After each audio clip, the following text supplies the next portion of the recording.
Hi, this is Dan Nolan. We're here with Graham Rockingham. We're talking about The Handmaid's Tale, which seems to be a lot of it's filmed in Hamilton. This Emmy-winning series that's taking the world by storm. Hulu, who shows it in the United States, has just renewed it for a third season. Yes, it announced that this week, and it's not only filmed in Hamilton, it's filmed right here in the Hamilton Spectator, a substantial and very disturbing portion of actually the whole series is very disturbing. Yeah, there's not a lot of laughs in this series, No. if there's any laughs at all. Well, it was kind of neat when you see what they did at the Spectator. They filmed here for 2 weekends in around Thanksgiving. Yep. I think it was Thanksgiving weekend. Yeah. And after I remember coming back into the newsroom after that and finding all these little bits of memorabilia in the newsroom. There were New England Patriots mugs and these fake personal photos put on people's bulletin boards at their workstations, and all of these fake copies of the Boston Globe. And there's calendars. One of my colleagues, Paul Hagman, grabbed one. Fake calendars that say Boston Globe 2014, and I never saw the calendars. Yeah, Somebody's taken them home. I think they left them here, and people grabbed some for souvenirs, and I didn't grab one, but Paul Hagman has one hanging by his. You know what we couldn't understand? What I couldn't understand until I saw episode 2 was why there was all these shoes. They left the film crew left a pile of odd women's shoes in the newsroom, and they were sort of tucked under desks and things. But when you see the episode, you realize the significance of the shoes, because Elizabeth Moss, Offred is her character, the handmaid. She's hiding out in the abandoned Spectator, and the Spectator is posing as the Boston Globe. And you don't really know what happened to make the Boston Globe become abandoned until she goes down into the bowels of the building in the press room, and she sees this horrifying sight, which is a wall covered in blood and bullet holes. And then there's nooses hanging. And there's nooses hanging on the other side of the. And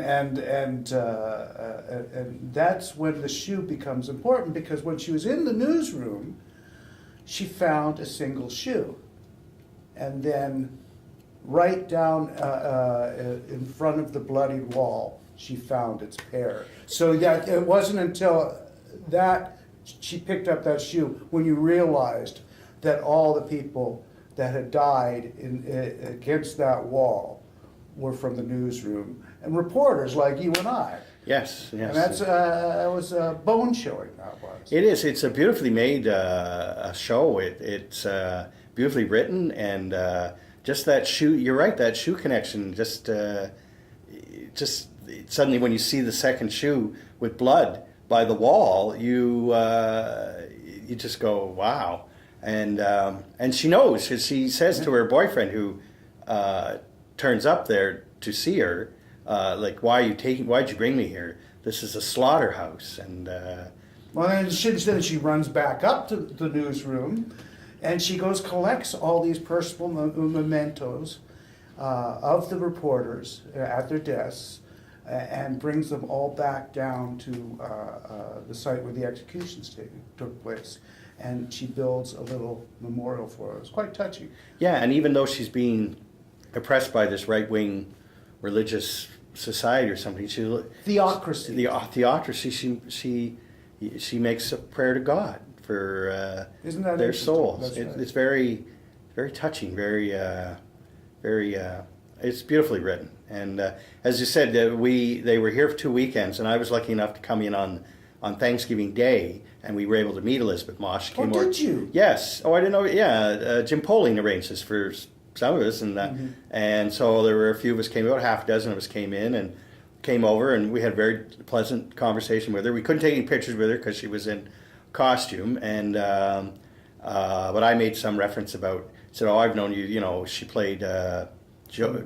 Mad Men. Well, some people remember that, but I also remember Zoe Bartlett in The West Wing. Right, and she was like, oh my God, that's years ago and everything. And very pleasant. And then we got to see them filming that scene where she's sitting there watching Friends DVD on a laptop and drinking coffee and sitting there by the window, sort of by where the photographers all sit there, and underneath our clock there, and they had fake rain. That was I understood they hung a rain machine outside of the building. Well, no, it was in the hallway. Was it in the hallway? Hallway, like remember, you know, there's the window. That's the only window in the newsroom, and so they had it in the hallway, and it was beautifully, and the newsroom was dark, and it really looked dark and dusty.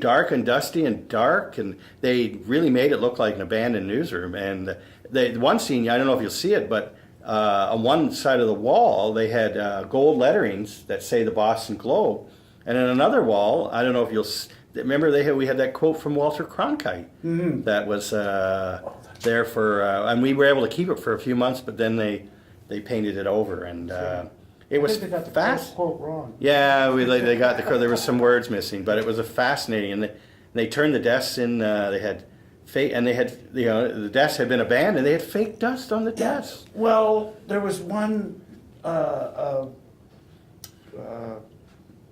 England Patriots coffee mug on the desk next to me, and they even had fake coffee stains on it. Oh, it was like a powder they put on it.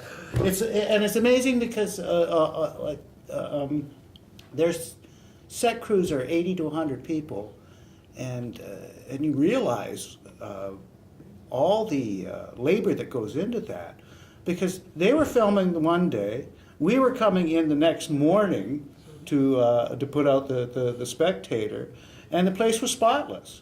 Actually, it was probably cleaner than it was before. But so they must have worked all night getting rid of all that fake dust and. But they did leave some trinkets, and the other thing they left behind was some purses too. Purses. I guess the purses had been left on the desks, and remember people were. Somebody sent an email. Whose purses are these? We gave them to charity. Yeah, I realized they were from the movie crew, but it was amazing to see them. The day I was here, they were all in the. They had camera equipment, everything, all in the library, right by 50, 60 people. I'd like to know how they turned Bernie Arbor Stadium into Fenway Park, because Fenway Park is one of the best known, certainly maybe perhaps the best known baseball park in the world, and Bernie Arbor isn't. No, but you get quick glimpses of it, and you're right. Bernie Arbor has about, I'd say about 40,000 less seats than Fenway Park, and yet they made it seem like they were in Fenway Park. Well, they brought the Handmaids. They got them off the truck, and then they brought them to a tunnel. And I don't know if there's a tunnel at Bernie Arbor.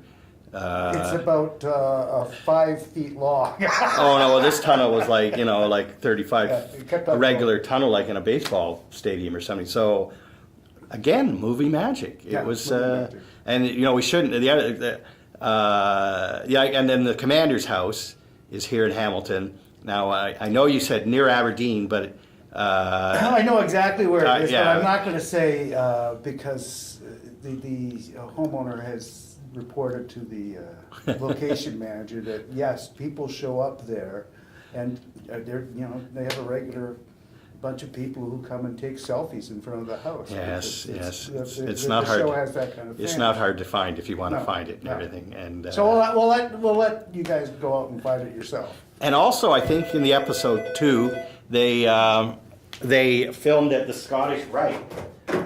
So that scene where they were holding the pebbles, and then they brought Offred in. You think that's what it was? I think so, because I've been in that Scottish Rite, that room where Offred and Aunt Lydia had their discussion. I'm pretty sure that was the. There's that room. It's an inside courtyard, isn't it? That was outside. Yeah, but then there's also the scene where Aunt Lydia and Offred have a scene, and they're in like a cafeteria with a stage, and it looks like a school gym. And it looked exactly like the one at the Scottish Rite. I know there will be more of the Scottish Rite in episodes to come. And they use that quite a bit because it was like a hearing room for for the Gilead government in the first season too, and I think it'll be used more. There'll be more interior shots. It's magnificent. We recommend seeing it, and they'll be back probably later this year to film season 3. And I've got to go back to my desk and write a story about a K-pop band that's coming to Hamilton. Oh, okay. So, thank you very much, David. Thank you, Graham. Thank you.